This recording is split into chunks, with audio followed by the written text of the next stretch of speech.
Marcelo Rebelo de Sousa, professor, então, boa noite. Como está? Boa noite. Tudo bem? Professor, o que é que... Não lhe trouxe castanhas, olha, que pensei trazer e depois de repente com a pressa ficaram em casa. Professor, obrigada à mesma. O que é que acha destas declarações de Rui Machete na Índia sobre o segundo resgate e a fixação de uma taxa limite para se evitar o resgate? Eu estava no automóvel quando ouvi um noticiário e pensei para comigo mesmo, há dias em que fico muito desanimado com este governo. Muito desanimado.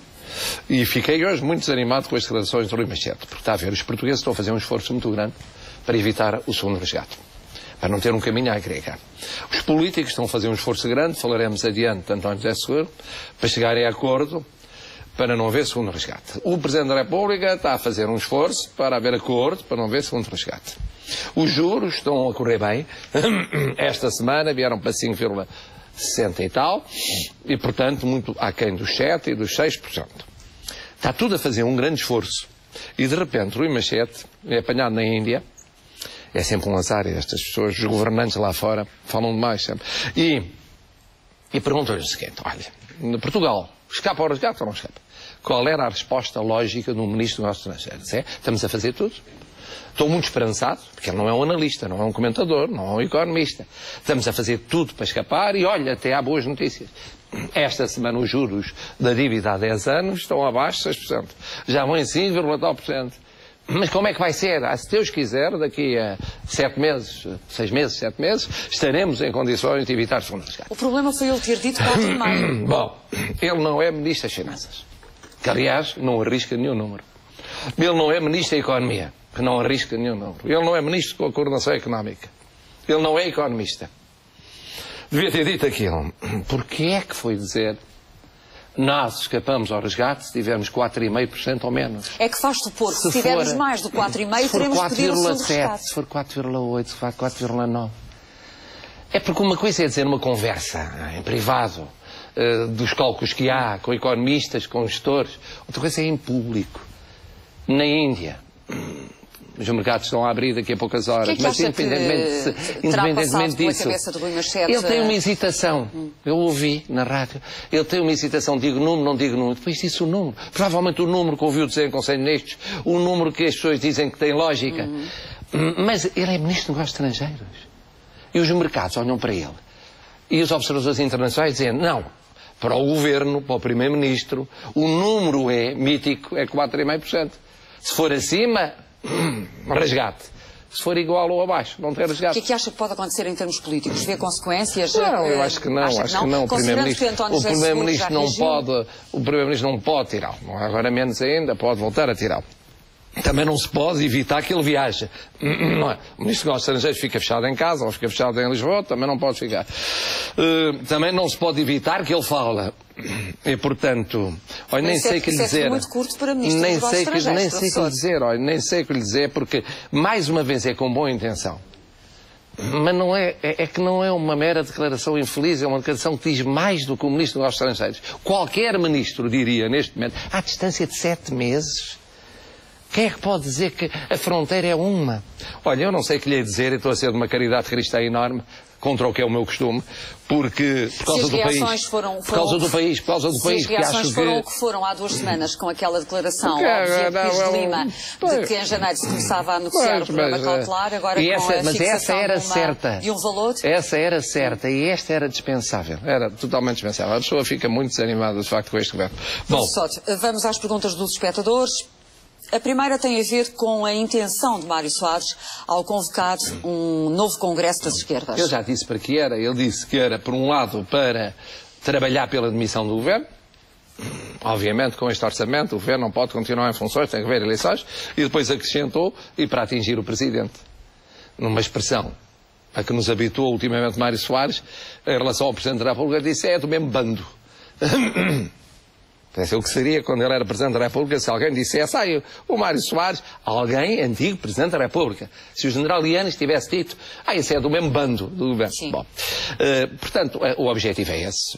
Eu acho que é só um problema que eu já disse em relação à CGTP, que se aplica a Mário Soares. Não é também condicionar António José Seguro? Depois acaba por condicionar, sempre, mas sabemos que esse condicionamento é sempre relativo. Ele também tentou condicionar António Guterres e ele chegou lá, calmamente, a Primeiro-Ministro. O que eu acho é que um Congresso de Mário Soares é excitante. Sim. 2 congressos é menos excitante. banalizar os congressos de Mário Soares, que começa a ser uma sensabaria. A próxima pergunta tem a ver com a situação em Moçambique. Se é seguro, neste momento, ir trabalhar para Moçambique? Pois, ainda por cima, quem pergunta tem um emprego. E diz, acha que eu vou... É uma pergunta que é difícil de responder. Bom, a situação não melhorou da semana passada para esta, infelizmente, atingindo quer moçambicanos, maelitas e muçulmanos, quer portugueses, felizmente já libertados, 2 portugueses. Mas significa que continua a não haver diálogo entre a Frelimo e a Renamo, continua a haver atos criminosos avulsos, continua a não haver autoridade do Estado, continua a haver vários empresários que com medo e querem vir, e moçambicanos e portugueses também têm dúvidas sobre ficar. Eu, francamente, o que diria a quem pergunta isto, de muitos que perguntaram, mas este em particular estava a pensar no emprego dele, se tem um emprego seguro, vá. Vá, porque se Deus quiser o seu emprego vai durar mais tempo do que esta crise. Lá. Agora, a Igreja Católica ofereceu-se para mediar. Sim. Até agora não foi aceita nenhuma mediação. Portugal disponibilizou-se, e aí bem, e aí o Ministro Rui Machete esteve bem, no que disse sobre Moçambique. E o Presidente da República esteve bem no que disse. E a CPLP está disponível. Com mediação interna ou mediação internacional, Deus queira que passe esta situação, porque não é boa para ninguém. A próxima pergunta tem a ver com o ranking das escolas. O que é que o professor acha das privadas terem ficado nos primeiros 21 lugares? A primeira escola pública a aparecer aparece em 22º lugar. É muito impressionante porque é assim. No ensino secundário é um esmagamento das privadas sobre as públicas. No nono ano a mesma coisa. No 6º ano a mesma coisa. Só no 4º ano é que nós encontramos várias públicas nas primeiras posições.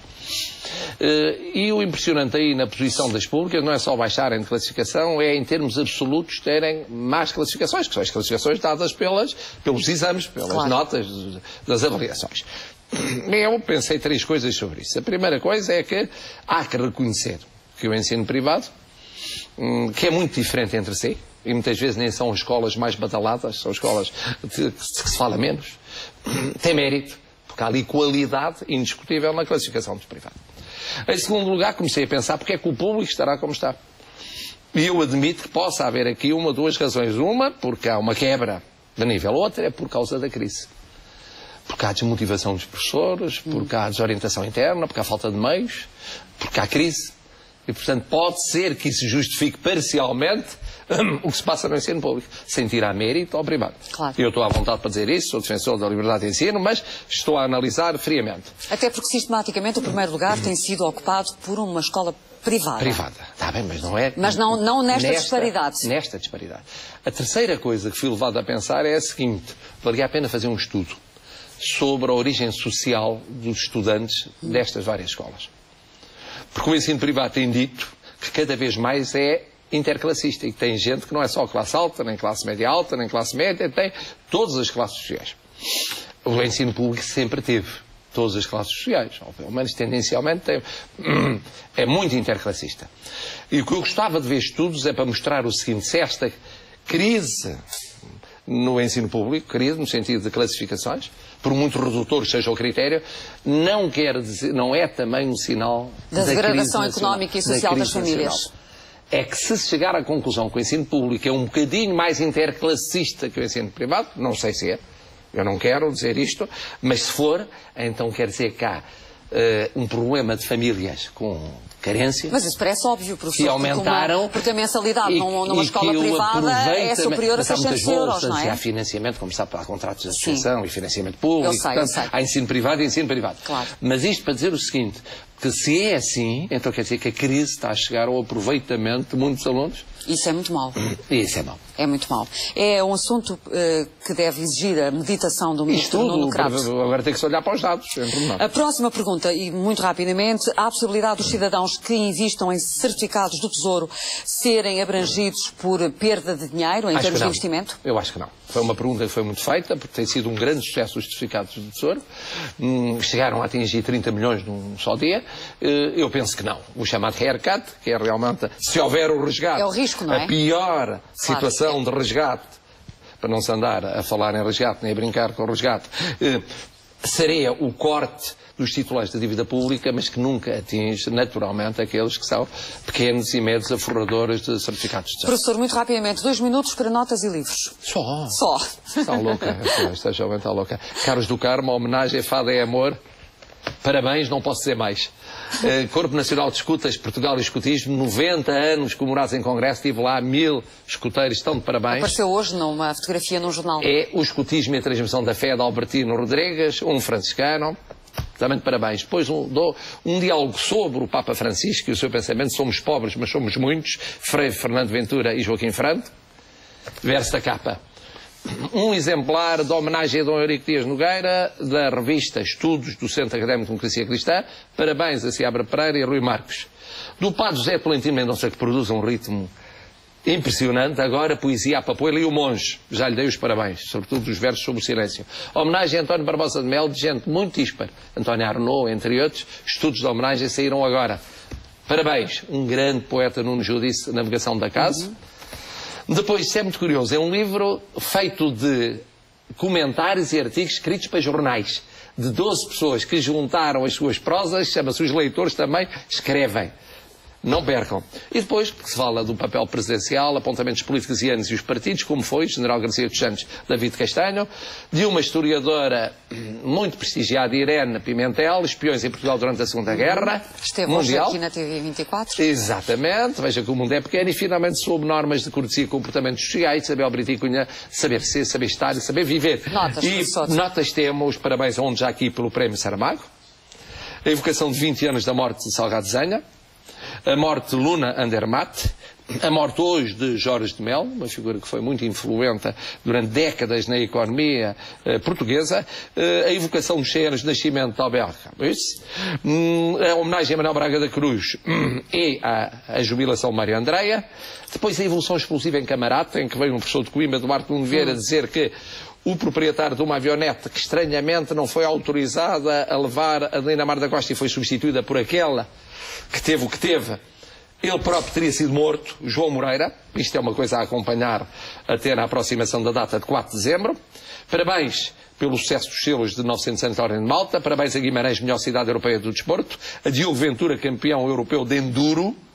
Ao sucesso da empresa Frulact de Maia na América, a Eliana Pintor, deputada em Nova Jersey, a Alberto Santo, português, reeleito mayor de Kearney, José Luís Fernando, português, eleito juiz do Tribunal de Recurso na Pensilvânia. Parabéns a Vítor Luís, presidente da multinacional Coach, ao biólogo Fernando Correia de Aveiro por ilustrar selos das Nações Unidas e atenção à venda de Natal da Associação Lupus de Portugal no Museu do Oriente, 13 a 15 deste mês, isto é, na semana que entra. Professor, quase 25 minutos para conferirmos os grandes temas da semana. A nível político, o que é que significou este resultado para as eleições da Distrital de Lisboa do PSD? Continuidade. A lista passista, chamamos assim, de Miguel Luz, ganhou com 2/3 para 1/3 de uma lista que tinha nomes sonantes e tinha o próprio Nuno Moraes Sarmento, candidato a presidente da mesa da Assembleia Distrital. E em 10 estruturas conselheiras, 9 foram ganhas pela lista vencedora, apenas em Oeiras, curioso, em que o peso de muita gente que tradicionalmente está alinhado com o Isaltino e que nunca viu muito bem o relacionamento do partido com o Isaltino e com Paulo Vistas agora, aí deu a maioria clara à lista que não ganhou. Isto vale o que vale, mas vale para já o seguinte, que em termos de... E votaram mais de 50% dos potenciais votantes, que significa que na Distrital de Lisboa, que tem algum peso, secções fundamentais estão alinhadas com o líder. Com Passos Coelho. A greve da função pública, professor, esta semana, e o anúncio de outras greves. Eu acho que a greve da função pública foi uma greve maior do que outras que eu tenho visto. Eu vi na minha faculdade, foi quase um caso isolado, praticamente. Vi por lá 2 ou 3 professores, nem vou dizer quem foram. Muitos alunos, mas poucos professores. E, portanto, houve uma grande adesão. A função pública, de facto, está militante e solidária com a causa antigovernamental. É evidente que a discussão de greves, ao longo das últimas semanas e nas próximas, até à votação do orçamento, prova outra coisa muito importante, que é a força do PCP. Adiante falaremos disso a propósito da sondagem de ontem no Expresso, o Bloco de Esquerda a descer e o PCP fortíssimo. O PCP tem um poder de mobilização, e neste caso a CGTP, bem entender, mas com com outros apoios, bem entendido, não é? Mas tem um poder de mobilização que é muito impressionante em termos da sua militância partidária. Nós já vamos falar do PCP a propósito do comício de hoje, mas o professor não acha que esta grande adesão da greve reflete o impacto das medidas do orçamento para 2014? É evidente. Nomeadamente nos salários, nas pensões por um lado e nos salários da função pública. E reagem por antecipação. Professor, e esta tarde tivemos um grande comício do PCP que mostrou realmente a mobilização do partido num comício comemorativo dos 100 anos do nascimento de Álvaro Cunhal. Primeiro quer ir aos 100 anos ou primeiro quer ir à intervenção de Jerónimo de Sousa? Quem pergunta é a Judite, não sou 100 anos do nascimento de Cunhal. 100 anos eu diria o seguinte, olhando para Álvaro Cunhal, o que me impressiona, se quisesse resumir numa frase, é a dedicação total a uma causa. Dedicação física, o que passou na vida, a longa prisão, a vida familiar conturbada, a dedicação em tudo, o que ele escreveu, o que ele pintou, o que ele construiu, foi sempre ao serviço de uma causa, ao serviço de uma luta. Antes de haver democracia, depois de haver democracia. E, portanto, há aqui uma dedicação absoluta e total, que não é um caso único, mas é um caso muito impressionante em termos de atividade política.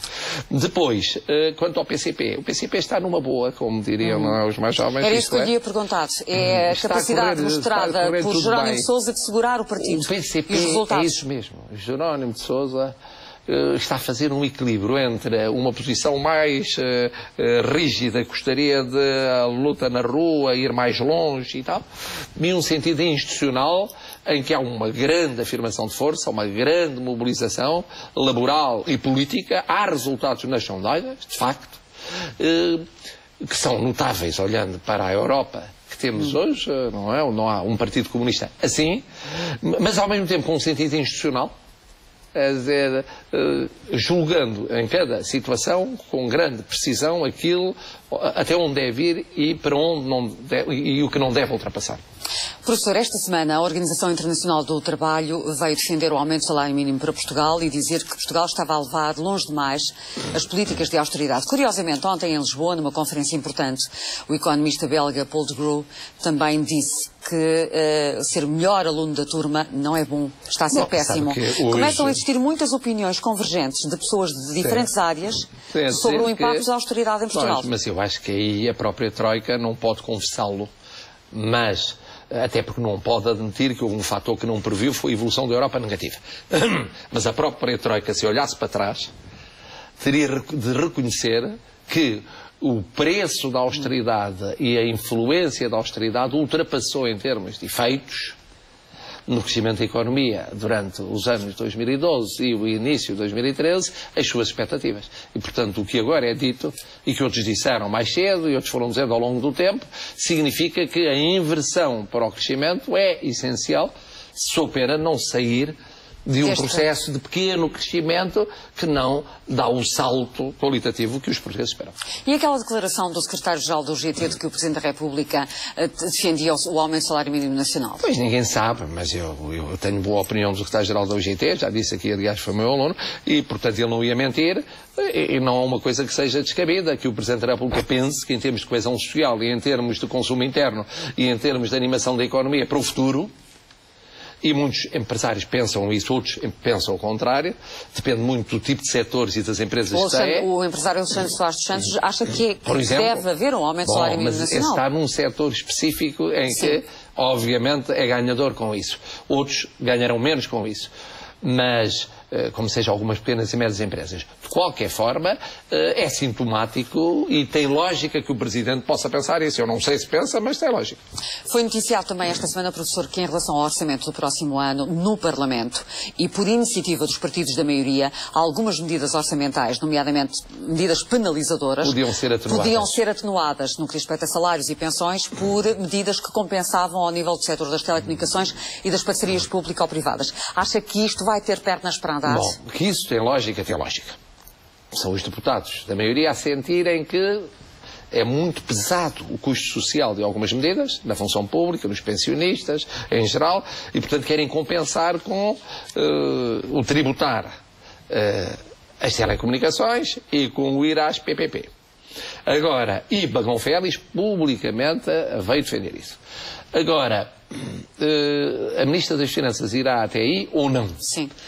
A minha sensação é que o Governo está a guardar isso como uma última hipótese para o caso do Tribunal Constitucional cortar ou chumbar algumas das medidas. E, portanto, fica sempre a hipótese das PPP, da renegociação, que no fundo é com bancos estrangeiros, renegociar e teria uma folga e, eventualmente, ir às rendas, chamadas rendas, aí também nas telecomunicações.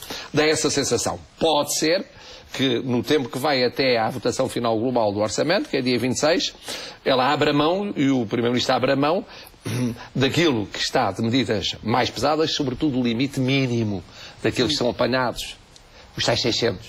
Em rigor, esses 600 devia ser 1000. Pelo menos. O PSD já veio falar em 700. Pois. 700 euros. Em rigor, eu sei de muito bom economista na área do Governo que propôs um limiar mais elevado do que esse. E pode ser que isso seja elevado, ficando ainda uma reserva para a hipótese de cortes pelo Tribunal Constitucional, de chumbo pelo Tribunal Constitucional. E, entretanto, saíram os números do desemprego. Foram bons. Que são bons, nos 15,5%, nos 15,6%, com o Governo a valorizar, mas com a oposição a desvalorizar, alegando que se trata de um fenómeno de sazonalidade. Bom, eu acho que a Pires de Lima foi equilibrado. Disse, não vale a pena deitar foguetes, porque sabe-se lá como isto vai ser no futuro. Que é bom. E quando é bom, vale a pena considerar que as notícias são boas. Que pode ser por causa do turismo, que pode ser por causa do final do verão, que é julho, agosto, setembro. Os setores apontados foram a restauração e a hotelaria. Como diz uma parte da oposição, pode ser. Porque a imigração continua elevadíssima, a fazer lembrar os tempos dos anos 60 e 70. Pode ser. E, portanto, pode ser por razões, muitas delas, ou pontuais, ou temporárias, ou más razões. Em qualquer caso, no meio tantas más notícias, é uma notícia razoavelmente boa. Há pouco, quando falávamos de Rui Machete, fez referência à descida das taxas de juros da dívida pública há 10 anos. Essa é uma boa notícia. Exatamente. Porque durou vários dias, já não acontecia para aí 5 meses, e estar francamente abaixo dos 6% é sinal de que os mercados, mesmo para a dívida pública portuguesa há 10 anos... estão a olhar com alguma confiança para Portugal. Estão... Mas, paradoxalmente, um alto responsável da Standard & Poor's, que é... vai falar no resgate. Disse que era inevitável um segundo resgate. Sim, mas felizmente veio a Moody's logo a seguir. Realmente o diretor para a Europa da Standard & Poor's, essas agências de notação, meu Deus... Mas, enfim, o capitalismo é assim, não é? E é o que há por esse mundo, não há alternativa. Mas o que é facto é que o diretor europeu da Standard & Poor's vai dizer que realmente eles precisam mais dinheiro e como precisam mais dinheiro tem de ir para o resgate. Felizmente a Moody's subiu a classificação de Portugal, outra agência, e veio bater na Standard & Poor's, dizendo não é nada disso. Há sinais que, embora pequenos e ternos, são positivos na economia portuguesa. O que é que o professor achou desta deslocação de Pedro Passos Coelho esta semana a Bruxelas, com uma série de ministros? No fim de contas, ele procurou garantir ou confirmar o apoio da União Europeia a Portugal. Eu acho que a deslocação... E Durão Barroso a deixar alguns avisos ao Tribunal Constitucional. Sim, e ambos, o mais importante, a dizerem que é cedo para discutir o programa cautelar. Exato. Bom, primeiro, é bom que o Governo tenha ido lá para garantir o apoio da União Europeia a Portugal. Podemos discutir se era preciso ir com tantos ministros, mas se é preciso ir com tantos ministros, é bom. Depois, eu vou repetir aqui o que já disse Durão Barroso, eu penso o seguinte, tudo que seja estrangeiros ou dirigentes europeus, e Durão Barroso ali falava como Presidente da Comissão Europeia, não era o português Durão Barroso, estarem a falar sobre o Tribunal Constitucional antes de uma decisão importante como aquela que ele vai tomar, não ajuda. É contraproducente, não ajuda. Eu já disse, aliás, a vários estrangeiros, meus amigos, não digam nada. Deixem o Tribunal Constitucional decidir livremente. Mesmo que Durão Barroso diga que não quis criticar, quis só dizer quais as consequências. Ninguém se lembra dele ter dito isso, era só o Tribunal Constitucional alemão, quando teve decisões mais importantes, como seja apoiar ou não o pacote, aprovar o pacote de apoio à Grécia, achar que cabia na Constituição alemã. Ninguém o ouviu dizer, se não fizerem isso é horrível para a Europa e para a Alemanha. Então acha que ele está com essas declarações a prejudicar Portugal? Não. Acho que não está a facilitar o clima de descrispação que é fundamental em torno do Tribunal Constitucional. Mas para mim, mais importante foi o facto de ele e Passos Coelho terem defendido uma coisa da qual eu discordo, que é acharem que é cedo para se pensar no programa cautelar. Sim. A razão que eles dão é que a Irlanda começou a pensar nisso apenas 2 meses ou 2 meses e meio antes de dezembro, à altura em que vai aos mercados. Eu explico porque é que acho que é errada esta posição. Respeito, é respeitável. Primeiro, a Irlanda é a Irlanda, Portugal é Portugal. É comparar os juros de Irlanda com os de Portugal. Sim. A Irlanda está melhor do que Portugal. Nós estamos muito melhor do que já estivemos, mas não estamos tão bem como eles. E eles executaram um programa de ajustamento com segundo lugar, a Irlanda por ela iria mesmo sem programa cautelar. E é a Europa que está, de alguma maneira, a querer garantir o programa cautelar. Terceiro, a Irlanda está a negociar isto numa altura em que não há eleições europeias.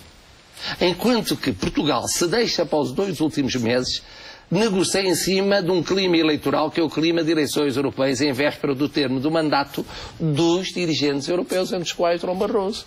Ora, em clima de eleições, há sempre uma agitação, uma oposição, uma tensão que não é boa conselheira.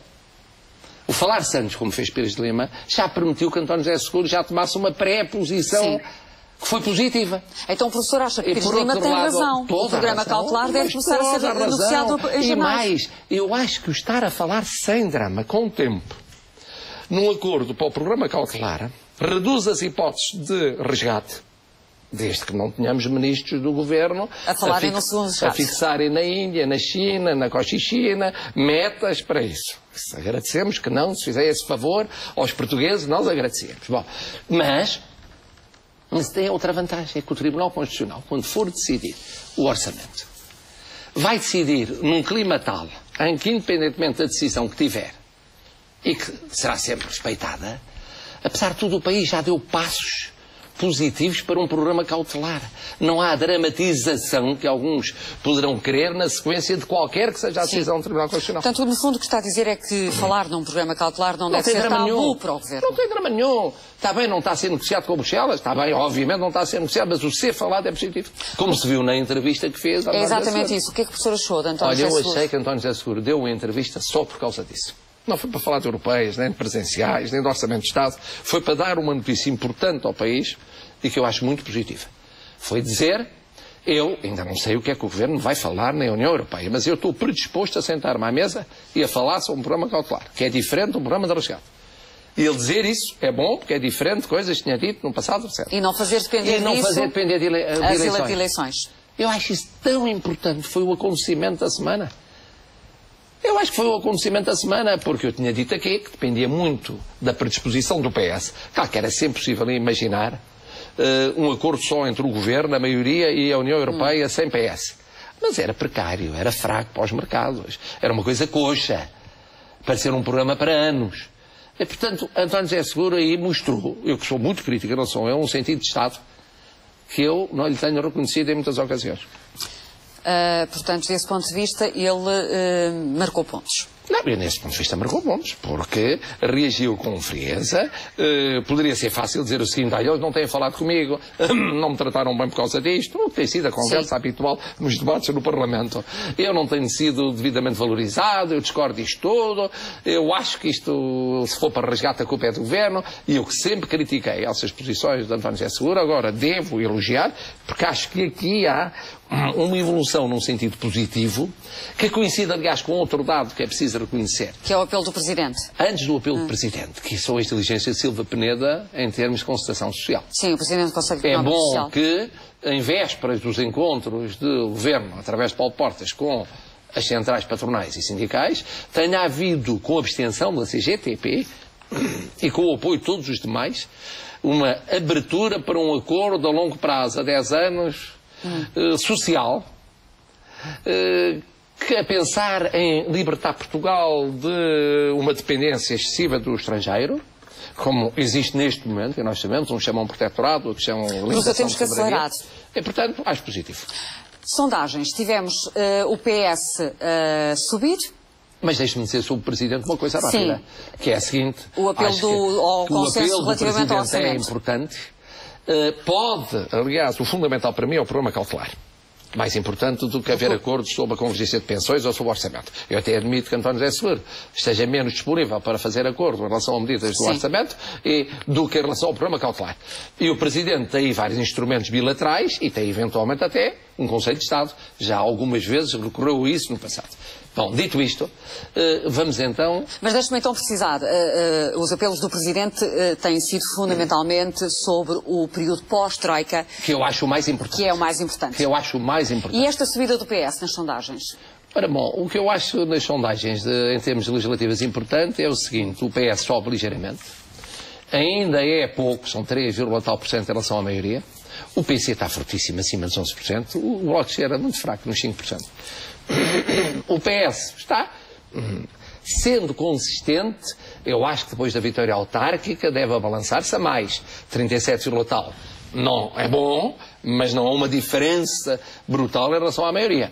Portanto, é uma permanência da presença e do peso de António José Seguro, mas não é um reforço desse peso. Professor, em relação às presidenciais, lá voltamos nós às presidenciais. A sondagem. Você tem uma fixação sobre isso? Não tenho, não, professor. António Costa. Às presidenciais. Devia de ser bonito. António Costa surge em primeiro lugar, seguido de Guterres, depois Sócrates, e na direita, Marcelo Rebelo de Sousa, seguido de Rui Rio e Santana Lopes. Ora, bom, deixe-me dizer o que é que há de interessante nas Qual é a novidade que retém? A grande novidade, bom, à esquerda é a confirmação das posições de António Costa e de António Guterres. É, apesar de tudo, uma percentagem curiosa e interessante para José Sócrates. Numa semana em que houve aquele debate com Henrique Monteiro sobre Kant e o trabalho de José Sócrates, está nos 13,tal%, acima de António Vitorino nos 10%, mas há uma vantagem clara de António Costa nos 26% e de António Guterres nos 20%. Nos 20%, sim. A diferença é maior do que a diferença entre Marcelo Rebelo de Sousa e Rui Rio, que é de apenas 3 pontos. A grande novidade é esta, é que Rui Rio aparece a liderar as intenções do eleitorado masculino. No eleitorado masculino, Rui Rio aparece em primeiro lugar com 30%. Mas o professor é o preferido das mulheres. Está bem, mas isso significa que Rui Rio aparece. Já se tinha falado nisso, que Rui Rio poderia optar ou por ser um virtual sucessor de Pedro Passos Coelho e candidato a primeiro-ministro, ou não, sendo vencedor das eleições a vice-primeiro-ministro, ou ser candidato presidencial. É muito curioso, quer dizer que de repente há, de um mês para o outro, não só pelo resultado no Porto, a que ele ficou associado, obviamente, mas pela imagem com que aparece. De pessoa não ligada excessivamente aos partidos, criticando o excesso de partidarite, denunciando os excessos do funcionamento do sistema político, honesto, isento, aparece de facto numa posição muito forte, quer no eleitorado masculino, quer no feminino, em primeiro lugar no masculino, a uma grande distância de um terceiro que aparece também mais forte, Pedro Santana Lopes sobe, tem 13%. E Durão Barroso em quarto. Digamos assim, o aspecto mais, não sei se é estranho, atendendo a algumas intervenções de Durão Barroso, mas que não deixa de ser, em qualquer caso, singular, é Durão Barroso com 6%, quer dizer, menos de metade do que Pedro Santana Lopes, e um quarto, ou menos de um quarto do que Rui Rio. Professor, nós temos de terminar. Como é que o professor se coloca, estando à frente na sondagem, relativamente a este possível candidato Rui Rio? Eu aqui coloco-me como comentador. Sim. Eu como comentador, que é a posição que me deve colocar, não é? É de achar que há aqui um facto, que é um facto indiscutível, que é Rui Rio está a subir na intenção, na apreciação e no apelo dos portugueses. Valia a pena ver se acontece o mesmo para Primeiro-Ministro ou para um lugar de liderança do partido. Mas mantém aquela sua afirmação do outro dia do dever moral para quem estiver melhor colocado? Eu hoje não pronuncio sobre essa matéria porque estamos a comentar e às tantas as pessoas dizem, mas chatice, o homem vai para lá para falar dele. Não, eu venho para aqui para falar daquilo que existe. E há sondagens que existem e um facto é que Rui Rio está fortíssimo e em subida, e esse é um facto que não pode ser disfarçado nem ignorado por um observador e comentador político português. Professor, estaremos de volta de hoje a uma semana. Até para a semana e boa véspera de São Martinho. Aproveito com água a pé e umas castanhinhas. Muito obrigada, professor. Obrigada a todos pela atenção. Boa noite. Até amanhã.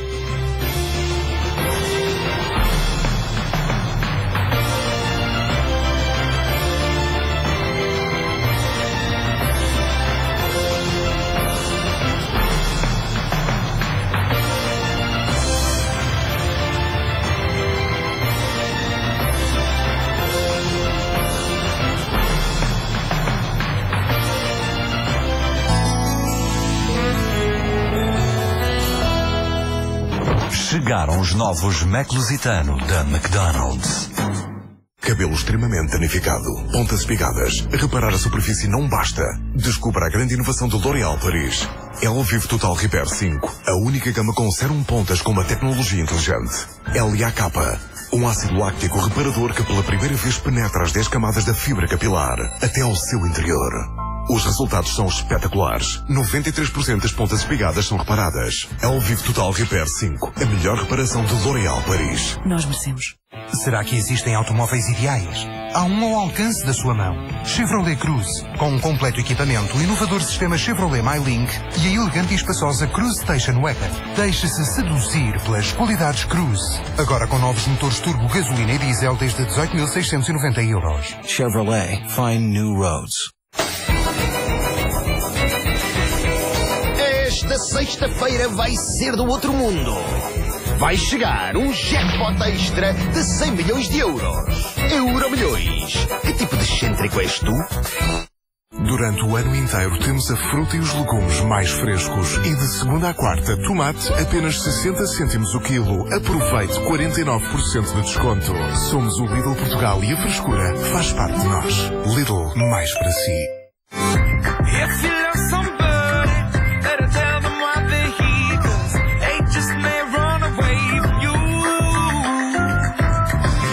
Take it in, but don't look down. 'Cause I'm on top of the world.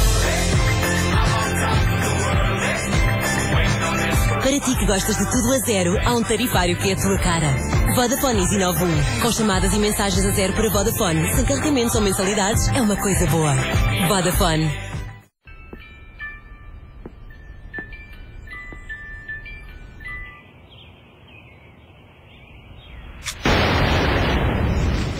Há coisas que só acontecem no OLX. SOLX ou OLX? O Pedro sofre de indigestão e o seu irmão gêmeo sofre de azia, mas por vezes sofrem de ambos os sintomas. Por isso tomam Gaviscon do EFET. Acalma o ardor em apenas 3 minutos e proporciona alívio da indigestão até 4 horas. Para uma dupla ação no alívio da azia e da indigestão, experimente o novo Gaviscon do EFET. Era uma vez uma missão cheia de sorrisos. Todos os dias, ela alimenta muitas famílias carenciadas e algumas delas estão bem perto de si. A Missão Sorriso é feita de pessoas como eu e você. Não podemos ficar indiferentes. Por isso, participe na recolha de alimentos que terá lugar nos dias 9 e 10 de novembro em todas as lojas Continente e Meu Super. Junte o seu sorriso ao nosso e ajude-nos a combater a fome.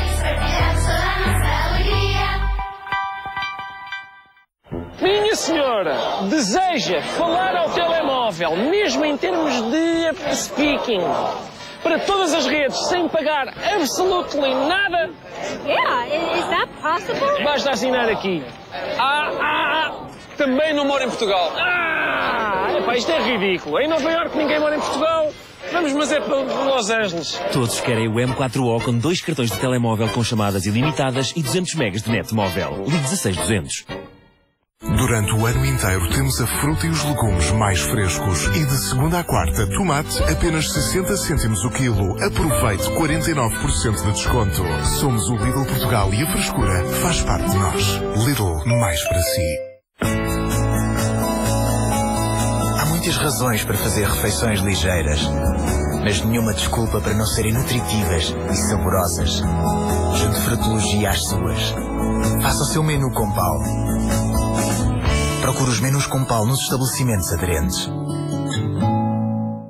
Showroom Privé apresenta o saco pelo chão, ficar sem o tacão, o metro uma seca, o tempo que não presta e de repente clique, um vestidinho chique. Showroomprivé.pt, as melhores marcas a preços baixos.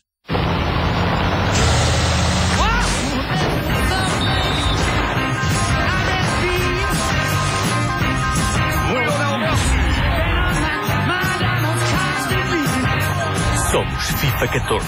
EA Sports. In the game. Já à venda.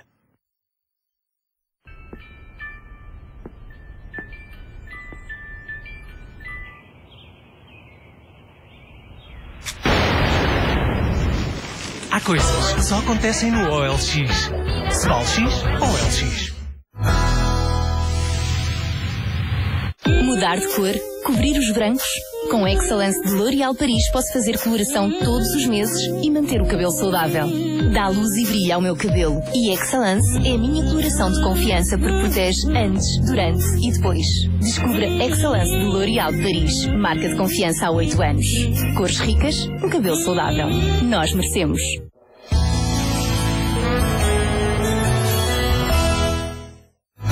Este programa é patrocinado por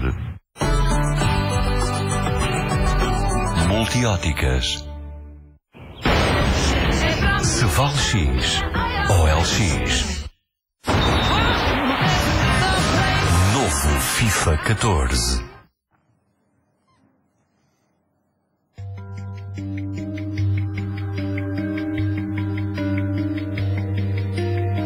Esta é a voz.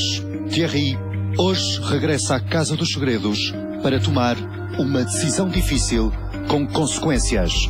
A escolha vai ser sua.